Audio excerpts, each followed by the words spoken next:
नमस्कार, मैं हूं विज्ञान प्रकाश और पेश है इस हफ्ते का मुकाबला। हम लोग बढ़िया धूप के मौसम में बैठे हैं, लेकिन मैं सबसे पहले आपको एक चीज़ बताना चाहता हूं कि बड़ा रेयर ऐसा होता है, मतलब हमारे काम में बड़ा मुश्किल से ऐसा संभव हो पाता है कि आप ऐसा कोई कार्यक्रम करें जिसमें कार्यक्रम करने का और मेहमानों का दोनों का दबाव आपको नहीं महसूस हो।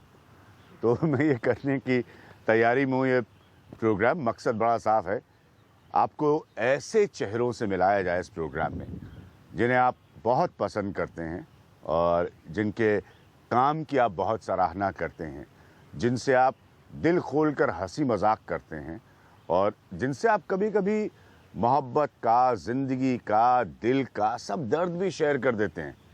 अच्छा, ना वो आपको दिखाई पड़ते हैं ना आप उनको दिखाई पड़ते हैं।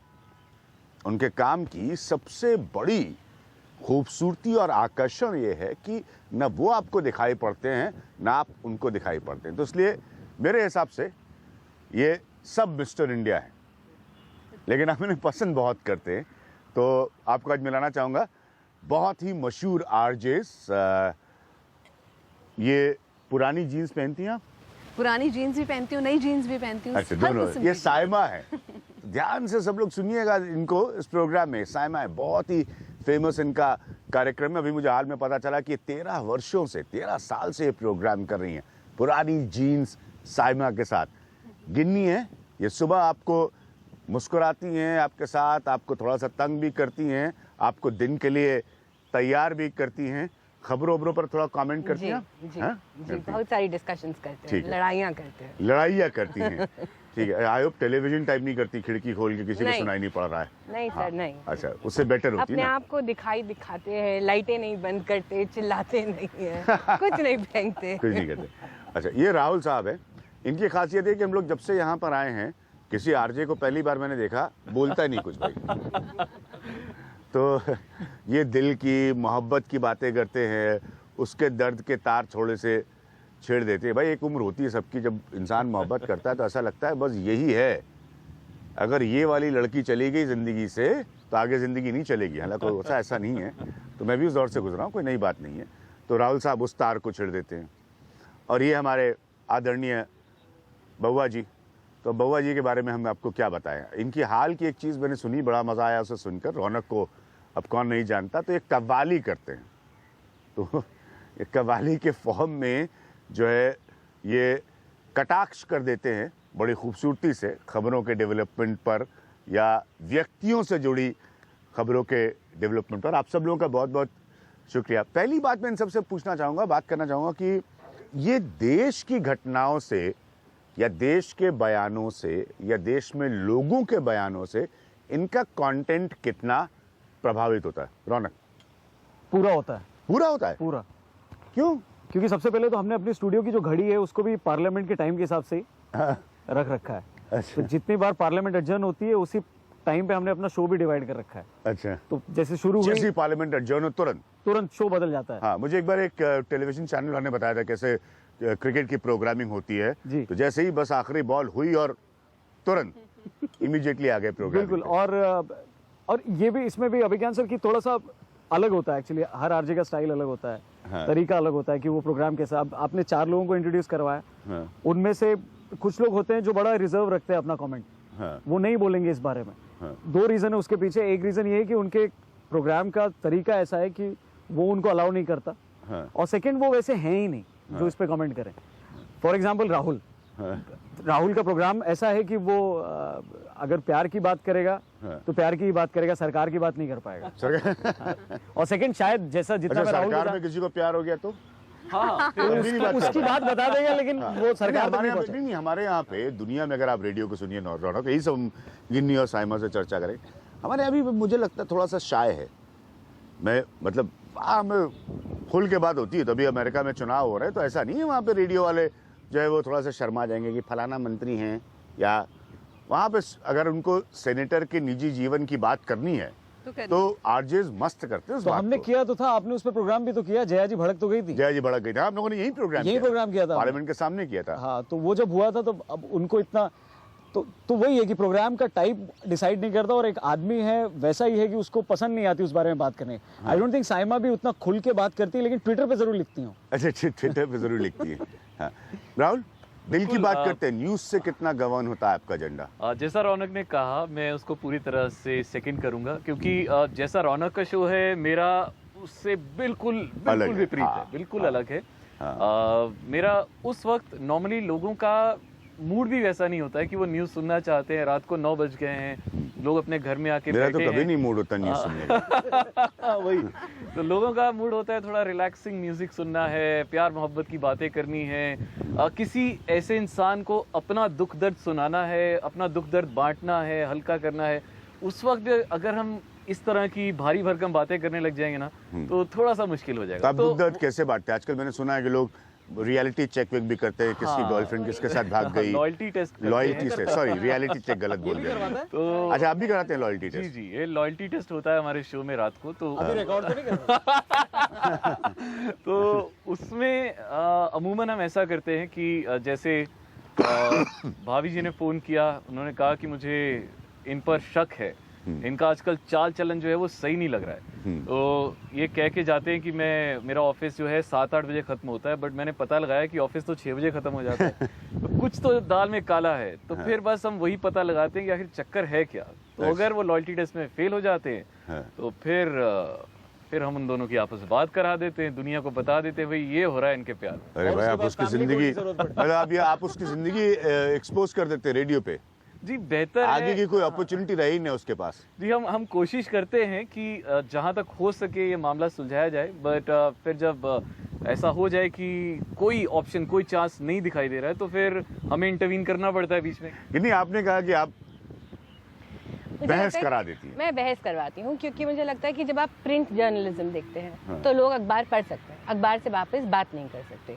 टेलीविजन में भी हम आपको देख सकते हैं, अपना पॉइंट ऑफ व्यू नहीं रख सकते। आई थिंक रेडियो एक इकलौता माध्यम है जहाँ पर लोग अपने विचार आगे लाके रख सकते हैं। What do they think about politics, you know. इसीलिए मैंने कहा शुरुआत में मिस्टर इंडिया, तो आप दोनों, आप और साइमा मिस इंडिया, और रौनक और एंड आई थिंक बहुत आसान होता है किसी ऐसे इंसान से बात करना जिसको आप देख नहीं सकते हो। You know, there is no scare of judgement, नहीं है कुछ नहीं है। थोड़ा सा कॉन्फिडेंस लेवल भी बढ़ जाता है ना। कॉन्फिडेंस लेवल बहुत हद तक बढ़ता है, मतलब इसके शो पे ज्यादा बढ़ता होगा in that context. But surprisingly जो लोगों के व्यू पॉइंट्स होते हैं, किस तरह से वो रिएक्ट करें। आपने पूछा पॉलिटिक्स कितना इंपॉर्टेंट है। थैंक्स टू मोदी जी और केजरीवाल साहब हमें इतना ज्यादा प्रिपेयर नहीं करना पड़ता, वो रोज कुछ ना कुछ सीख देते हैं हमें। वो खुद ही कंटेंट चाहे दे वो देते हैं फनी आप हो, लोगों को। सीरियस हो, कुछ और भी सोशल हो। मीडिया भी कंटेंट देता होगा ना। सोशल मीडिया भी बहुत सारा कंटेंट देता है, but you have to remember कि social media is very few percentage of people. हम बहुत बार उसमें बह जाते हैं कि अरे ट्विटर अगर ये कह रहा है तो बस देश में यही हो रहा होगा, जबकि दैट्स सही बात। नॉट ट्रू, बिकॉज एक एवरेज इंसान को कोई फर्क ही नहीं पड़ रहा है इस बात से। और ये रेडियो पे हम बहुत बार सीखते हैं, हमारे हिसाब से बर्निंग न्यूज होती है, पूछते हैं लोगों को पता ही नहीं होती है। So you have to be very much attuned, और आपको इस तरह से समझाना है कि साइकिल पे, गाड़ी में, मेट्रो में पीपल वांट टू टॉक। क्या नव्स आप पकड़ते हैं उस समय, वो इम्पोर्टेंट होता है। साइमा, पुरानी जीन से नए जनरेशन तक का सफर आपको मतलब मैं बहुत इम्प्रेस हुआ। मैं वापस कह रहा हूँ कि 13 साल, मैंने बहुत साल अपना ये काम किया है, तो मुझे पता है ना लंबे वक्त करने में क्या फटीग सेट इन करता है। तो आप लोग, आप गवर्न कैसे करते हैं अपने थॉट प्रोसेस को? एजेंडा मतलब आपके, मतलब जो न्यूज़ टाइप का खबरें एजेंडा हैं, नहीं। हाँ एग्जैक्टली मगर जो न्यूज़ का असर पूरे मुल्क पे एक इंसान के जहन पे होता है वो मेरे लिए बहुत इंपॉर्टेंट होता है, क्योंकि अगर वो आज के दौर में बहुत ज़्यादा डिस्टर्ब्ड है तो उसको उतना ही सुकून चाहिए। और जब दिन का सारे घंटे गुजर जाते हैं और आखिरी 3 घंटे बचते हैं तो वो सुकून तो उसको हासिल होना चाहिए। मतलब हमारी ज़िंदगी में जितनी हकीकत का दर्जा है उतने ही ख्वाबों का दर्जा है। और मुझे लगता है कि हम ये सोचते हैं कि जब आंख बंद हो जाए तो ख्वाब आए, हम ख्वाब खुली आंख से क्यों नहीं देखते? तो इस डिस्टर्बेंस से उस इंसान को जुदा करके खुद से मिलाना, ये मेरा एजेंडा होता है कि आज आप बैठ के खुद से भी तो कुछ बात कीजिए। दुनिया के कामों में तो बहुत ज़्यादा बिजी हो गए, तो बहुत फ़र्क पड़ता है कि क्या माहौल है। अगर बहुत ज़्यादा हर जगह स्ट्रेस है, डिस्टर्बेंस है, तो सुकून और ज़्यादा इम्पोर्टेंट है। तो आप उससे कनेक्ट करते वक्त, जैसे आप लोग, जब मैं हमेशा जानना चाहता कि गाने पिकअप करते हैं या तो कहीं पर एक क्विक, जैसे मैं आपको कई सारे गाने सुना सकता हूँ जो मेरे हिसाब से, अगर मैं आप लोगों की जगह होता, इतना काबिल नहीं हूँ, लेकिन मैं नेताओं पर रोज 1 घंटे का प्रोग्राम कर सकता हूँ कि ये मन में कौन कौन से गाने करते हो। तो कोई नेता चुनाव हार रहा है तो बेचारा मन में यही गाना गाता होगा ना कि पल भर के लिए कोई हमें प्यार कर ले, झूठा ही सही, मिल तो जाए वोट, बाद में तो वैसे ही मुझे लौट के आना है यहाँ पे। बिल्कुल, तो ऐसे आप लोग कनेक्ट कर सकते हैं, कभी बहुत, प्रोसेस बहुत। आते हैं यार ये वाला गाना इनफैक्ट बजाते हैं यहाँ जब पे। दिल्ली में आप सरकार आई थी तो मुझे याद है मैंने पुरानी जीन्स में हर वो गाना किया था जो आपसे शुरू होता है। आप यहाँ आए किस लिए, आप जैसा Good कोई one. मेरी जिंदगी में आए। तो इस तरह से टॉपिकल स्टफ से बहुत सारी चीजें रिलेट करते हैं, मगर everything that should put a smile on your face. हाँ, हर वो चीज़ जो आपको इस बेसुकूनी से बाहर लेके जाए। क्योंकि मेरे हिसाब से अगर मैं किसी गाने के साथ गुनगुना लूँ तो मैंने अपना वक्त चुरा लिया। वो वक्त होता है जब मैं किसी के बारे में नहीं सोच रही, मैं कहीं ना कहीं खुद से अच्छा कनेक्ट कर एक चीज और भाई, आप चारों लोगों से पूछती, मतलब एक प्रधानमंत्री थे, उनको मैंने बड़े करीब से देखा है संसद में, और उनका नाम था अटल बिहारी वाजपेयी। तो अटल जी के बारे में वो कई बार मुझसे बातचीत में कहते भी थे कि उनकी शैली और आकर्षण और जबान इतनी बढ़िया थी कि मजे मजे में बड़ी पॉलिटिकली शार्प बात कह जाते थे, बड़ा अच्छा लगता था। बड़ी बहस हमने सुनी यहाँ पे पार्लियामेंट में। अब क्या हो रहा है, अब ये कई सारे टेलीविजन एंकर जो हैं, कई सारे बने, तो वो हम पे नाराज हो जाएंगे, तो मैं किसी का अलग कैटेगरी में नहीं रख के कह रहा हूँ, नाराजे रहते हैं किसी बात से नाराज है वो। तो आप लोग भी ऐसे होते हैं कि नाराज ही भाई, मतलब रौनक साहब सर नाराजगी आती या है। आप लोग उल्टा है कि नहीं हम खुश हैं, हमें कोई दिक्कत नहीं है, मुल्क उसमें- कैसे चल रहा है। इसमें ऐसा है कुछ ना लोग कि भाई मतलब बहुत ज्यादा नाराज रहते हैं। नहीं, इसमें जनता की एक्सपेक्टेशन ये होती है कि इसे हमेशा खुशी रहना है, अच्छा, तो वो बड़ा अटपटा सा लगता है कभी। अब मैं घर से आ रहा हूँ, सुबह 6 बजे मुझे प्रोग्राम शुरू करना है। बीवी की डांट पड़ी। हो सकता है, हाँ, और कई सारी और चीजें हुई होंगी, रात को कहीं डिस्टर्बेंस हुआ होगा, या सुबह हो सकता है गाड़ी पंचर हो गई होगी। तो कई सारी चीजें हैं, छोटी से लेके बड़ी, जिसके ऊपर मेरा एक व्यू पॉइंट है। हाँ। लेकिन अब मैं आके वो भड़ास तो निकालूंगा नहीं 6 बजे। 6 बजे आके मुझे ऐसी बात करनी जिससे आप मुस्कुरा दें। हाँ, अब जैसे साइमा ने कहा, साइमा के मन में भी और राहुल के मन में भी बड़ा गुस्सा होता होगा किसी चीज को लेके, हाँ। या कुछ टूट गया, फोन गिर गया, या किसी ने कुछ बात कह दी, या बॉस से कुछ बात हो गई। लेकिन जनता का एक्सपेक्टेशन ये होता है यार ये रेडियो जॉकी है, इसे तो मस्ती करनी है बस, आपको क्या लेना देना है। और इसका प्रॉब्लम ये होता है कि अगर हम कोई सीरियस बात करने भी जाएं तो वो कभी कभी वो हमको टोकता है, आप क्यों बात कर रहे हो, रिपोर्टर हो आप, रिपोर्टर क्यों बन रहे हो भाई, जर्नलिस्ट क्यों बन रहे हो आप। तो इसमें क्या होता है फिर, तो जैसे साइमा कह रही 13 साल हो गया, तो फिर इतने टाइम में वो परिपक्वता आ जाती है कि आदमी खुद डिसाइड कर लेता है कि मुझे यही करना है। बिल्कुल। लिसनर समझे ना समझे वो बात अलग है, क्योंकि कहीं ना कहीं आप दो व्यू तो बना ही लेते हो। मतलब आप लोग भी नाराज हो जाते हो कभी? बिल्कुल होते हैं।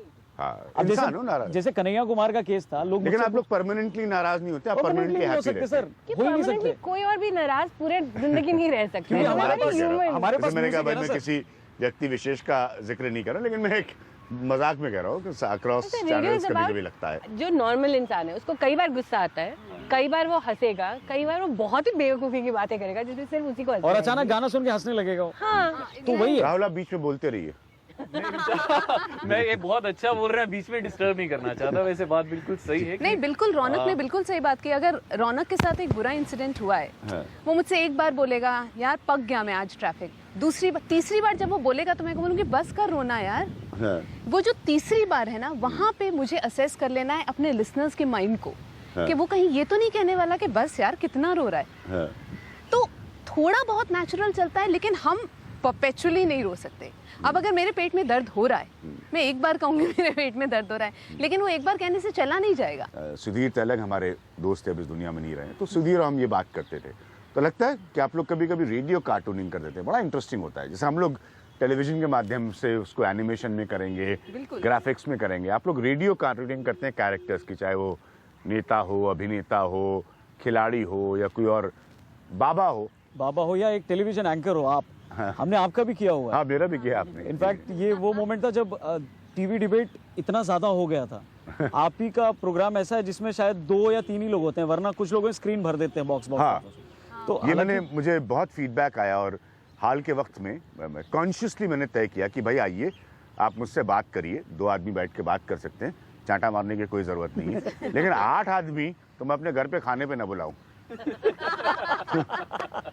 तो इसलिए थोड़ा सा ये मेरी राय है, अगेन मेरी अपनी राय है ये। तो वो उस ये चीज बड़ा को भी हमने, खूबसूरत हाँ, लगता है मुझे रेडियो कार्टूनिंग जो आप लोग करते हैं। तो उस चीज को भी फिल्मी हमने, हाँ, characters की कैरेक्टर भी। बना लेते हैं। अब आपका कैरेक्टर है, आप रुक रुक के बोलते हैं, आप किसी पर्टिकुलर चीज पे बात कर रहे हैं, आप किसी डिबेट में दो लोगों को इन्वॉल्व कर रहे हैं, तो वो डिबेट वाला चीज हमने अपने प्रैंक सेगमेंट में भी डाल दिया कि रेडियो पे डिबेट हो रही है। अब किसी को कॉल किया उस डिबेट के लिए, तो पहली बात तो भौचक्का रह जाता है कि भाई डिबेट हो रही है, रेडियो पे क्या डिबेट हो रही है, तो पहला गुस्सा उसका वहीं फूटता है। तो उसका गुस्सा निकलवाने का एक तरीका होता है, और 5 मिनट के बाद वो थोड़ा शांत हो जाता है। फिर उसको अच्छा फील होता है कि भाई उसका मजाक उड़ा, 4 लोग सुनेंगे, वो भी खुश, हम भी खुश। सो कार्टूनिंग तो हर एक कैरेक्टर की करते हैं। लेकिन साहब मैं इस पे क्योंकि रेडियो कार्टूनिंग का जो मैं आई थिंक एक नया जुमला हो जाएगा ये, तो उसमें बड़ा स्कोप होता है। आप लोगों के पास सिनेमा के अलग अलग किरदार भी हैं, राजनीति के अलग अलग किरदार भी बिल्कुल, हैं, बिल्कुल, तो लोग बिल्कुल। कनेक्ट करते हैं उससे। बहुत कनेक्ट, क्योंकि रेडियो जिस तरह से हम कहते हैं, it is the theatre of mind. मैं जो कह रही हूँ उसकी तस्वीर अगर आपके सामने ना बने तो मेरा कहा आपको कभी याद नहीं रहेगा। तो वो इमेज, वो एक कैरिकेचर बनाना, एक स्केच बनाना, एक कार्टून बनाना बहुत ज़रूरी है। हमारी बातों से अगर कुछ विजुअल्स आपके सामने ना गुजरें तो वो बातें रहेंगी ही नहीं। It is all about theatre of mind. यानी आपको लगता है कि जैसे I think radio cartooning is a lot of fun because हाँ। पहली बात रेडियो को लोग बहुत सीरियसली नहीं लेते, so they take it with a pinch of salt. हाँ। सेकेंडली ऐसी बहुत सारी चीज़ें हैं जो हम एक गाने के थ्रू, एक कैरेक्टर के थ्रू, एक अजीब आवाज़ के थ्रू कह सकते हैं, जो कि अगर डायरेक्टली मैंने कहा तो we could land into trouble, potential trouble. Rahul, आप लोग करते हैं इसे, जिस तरह के सब्जेक्ट आप लेते हैं तो उसमें आप कोई किस्म की ढूंढते हैं, कोई कैरेक्टर ढूंढूं मैं जिसको कार्टून बना के लिंक करूं अपने कंटेंट से? हमारे कैरेक्टर्स तो नहीं, जैसे मेरा पर्टिकुलर शो जो है वो प्यार का पंचनामा है, जहाँ हाँ। पर इट्स बेसिकली लाइव शो, जहाँ पर अगर लॉयल्टी टेस्ट के बारे में तो मैंने आपको बता दिया। एक और सेगमेंट रहता है जिसका नाम है प्रपोज या डिस्पोज। हाँ। तो जैसे अगर आपको आपके ही दफ्तर में कोई बहुत सुंदर एक महिला है जिसे आपको प्रपोज करना है, बट क्योंकि आपके दफ्तर में है तो आप उसे ऐसे सीधे सीधे कह नहीं सकते हैं, तो मैं आपसे कह रेडियो पर सकता आकर आप कह दें। कोई दिक्कत नहीं। या फिर आप 3-4 साल से बहुत देर हो गई है एक रिलेशनशिप को बस खींच रहे हैं, आपका मन कर रहा है यार अब तो बस मना कर देना चाहिए, तो समझ नहीं आ रहा है कि किस तरीके से किया जाए। तो फिर हम उसमें थोड़ा सा कुछ ऐसा मसाला डाल, बर्थडे भूल जाइए। हाँ ये सब तो बड़े सरल उपाय है। मैं ले रहा हूँ यहाँ पर एक छोटा सा ब्रेक। एक्चुअली मुझे ब्रेक नहीं लेना चाहिए। रौनक, आप ब्रेक लेना चाहोगे? मेरा वाला क्या पीछे, आप इधर से भी ले सकते हैं। ले लेते हैं सर, ले लेते हैं। अच्छा ठीक है, मेरे को भी गॉगल पहनना है एक्चुअली थोड़ा सा, तो अच्छा हाँ, आपको भी गॉगल। हाँ, तो बगैर नजरिया चश्मे के रौनक का स्टारडम जो है वो रिड्यूस हो रहा है। रौनक चश्मा पहन के अगले हिस्से में आएंगे, लेकिन फिर इन लोगों से मैं एक और ज़्यादा गंभीर बात पूछूंगा। भाई, एक शिकायत ज़रूर होती, सबसे के साथ होती, जो भी कम्युनिकेशन के मीडियम में हो, कि क्या कभी कभी हम ज़्यादा निर्मम हो जाते हैं, या किसी को अंग्रेज़ी में कहते हैं बिलो द बेल्ट हम हिट करने लगते हैं, या मजाक करने के हिसाब से। मैंने बड़ा बीप बीप आता है आप लोगों के रेडियो में, ये मैंने ध्यान दिया है। तो इधर उधर से इतनी सरल और उत्कृष्ट भाषा का इस्तेमाल होता है दोनों तरफ से कि beep beep beep beep beep beep सुनाई पड़ता रहता है। तो ये कभी कभी क्या बिलो द बेल्ट हो जाता है मामला, या ज़्यादा ये लोग जिसको फ़ोन लाइन पर ले रहे हैं उसकी ऐसी तैसी कर देते हैं? हम इस पर बात करेंगे। इन चारों लोगों से कहीं मत जाइएगा। हमारे साथ साइमा है, गिन्नी है, राहुल है और रौनक है। मेरी कोशिश है इस प्रोग्राम में इन मशहूर रेडियो के चेहरों को टेलीविज़न पर लाने की।